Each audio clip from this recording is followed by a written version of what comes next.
In the American state of Arizona, there is a mountain named Superstition Mountain. For a long time, many scientists and archaeologists have held the belief that there is a hidden treasure within this mountain. Over the years, numerous people have attempted to find this treasure, but each one of them has either mysteriously disappeared or claimed that the place is haunted and that no one should venture there. In today's story, we will delve into the experience of one of these individuals. So, stay with me until the end. The year was June 14, 1931. That afternoon, 59-year-old Dr. Adolf Ruth dismounted from his donkey after a long journey.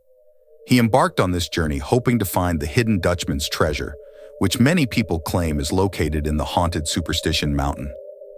If someone didn't know the dark story behind this place, they would undoubtedly assume it's a peaceful and breathtaking location due to the scenery. Between the mountains, there are beautiful gorges and small passageways, and you can walk between the mountains below. What's special about this place is that there are so many caves at the tips of most mountains. Long ago, people used this place as their home. Now, where Dr. Adolf is standing is not an ordinary place, because it was the site where people have perished trying to obtain the treasure. Adolf was no different from the others. He also came to take the treasure for himself. Unsurprisingly, Dr. Adolf is not the first man to seek the hidden treasure, and before him, almost everyone who tried perished.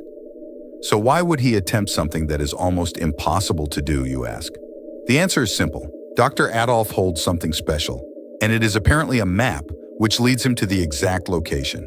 Dr. Adolf didn't come by himself. Instead, there were two people who showed him the entrance to this place. After they reached a certain point, he told them that he didn't need them anymore, and they should part ways. But the two cowboys knew this place was haunted, and when they saw Dr. Adolf, he looked fragile, so they didn't want him to go alone all the way and have something bad happen to him. But when these men insisted on staying with him, Dr. Adolf became furious and said, "I will camp here tonight." Then he reached into his pocket, pulled out some money, and told them to leave him alone. After the three people parted ways, Adolf climbed his donkey and began to slowly enter the gorges. After the sun set, he decided to rest where he had reached and began to set up his camp. Then he lit some wood and warmed his body for some time. While doing this, he took out his notebook and started looking at the map he thought would change his life and solve the puzzle that tantalizes local people. Dr. Adolf got this map from his son, and his son got it from someone who lives in Mexico. And that person got it from people who worked in the mine near Superstition Mountain.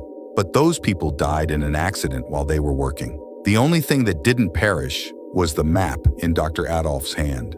At first, when he saw the map and noticed a mountain peak, and when he saw it with his own eyes, it matched the same mountain. And in that place, the map depicts an arrow where the treasure is hidden.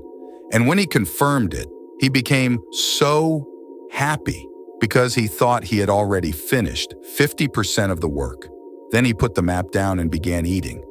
But the silence of the place was terrifying. So to lessen the tension, he was whistling while eating. By the time he finished his meal, it had gone completely dark, and he was preparing himself to sleep. Out of nowhere, from the mountains above, he began to hear so many footsteps, and he began to feel happy because he was terrified of being alone.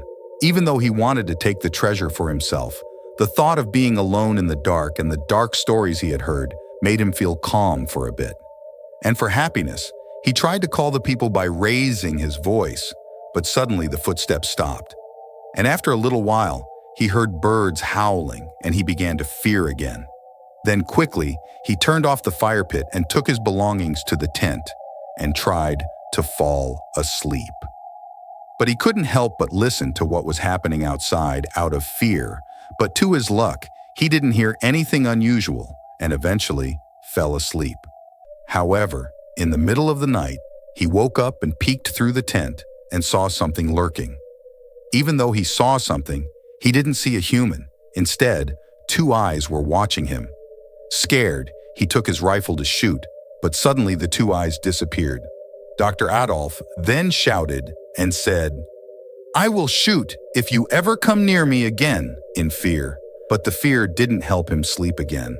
But because he was tired, he eventually fell asleep again. When the sun rose the next day, he got out of the tent to see what had happened last night and found a footprint and felt safe because it was from an animal. But to his fear, he saw a footprint that came down all the way to his tent, and the footprint suddenly stopped, and it was not from an animal. Instead, it was from a human. And trying to figure this out, he couldn't give it any justifiable reason. The footprint circled the tent, but there were no other footprints of this man leaving. The scared man decided to leave this place in a hurry, get his treasure, and get out from this scary place once and for all. So he acted fast, running to the tent, grabbing his belongings, and went to the landmark he saw last night. When he reached it, he got to the point. And looking at the map, he confirmed he was in the right place, and he continued his journey to get the treasure. Consequently, he reached a tree where so many axes were hanging. To cross-check, he looked at the map, and to his happiness, he pinpointed the tree. By this time, Dr. Adolf was thinking to himself, "I got it right. I am going to be rich and famous." And after he made sure everything was right, he pinpointed where he believed the treasure was hidden. And by taking one axe from the tree, he was about to dig, but out of nowhere, he heard something, and a big explosion happened. After 10 days, the two people who led him to this place came to check upon him. First, they got to the camp where he had set up, but they didn't find him. And going in, he was not there. And for the next 45 days, so many people tried to locate the 59-year-old man, but after losing hope, they called the search off. After 3 months, history scientists were doing their work near where Dr. Adolf was headed to the Peak Mountain. And then they found someone's skull. The skull belonged to Adolf, and there were 2 holes on the side. And after a month, another group of scientists were there, and they found his remaining body where his skull was found 2 kilometers away. And in his left-alone camp, his diary was found, and it made everything more complicated because he wrote everything that happened to him. And his family confirmed it was written by him. But at the end of the diary, there was another handwriting. The language was not English, rather it was in Latin, which says, "I came, I saw, I conquered." So what do you think? Do you believe this place is haunted? Or does it have another explanation? Tell us your thought in the comment.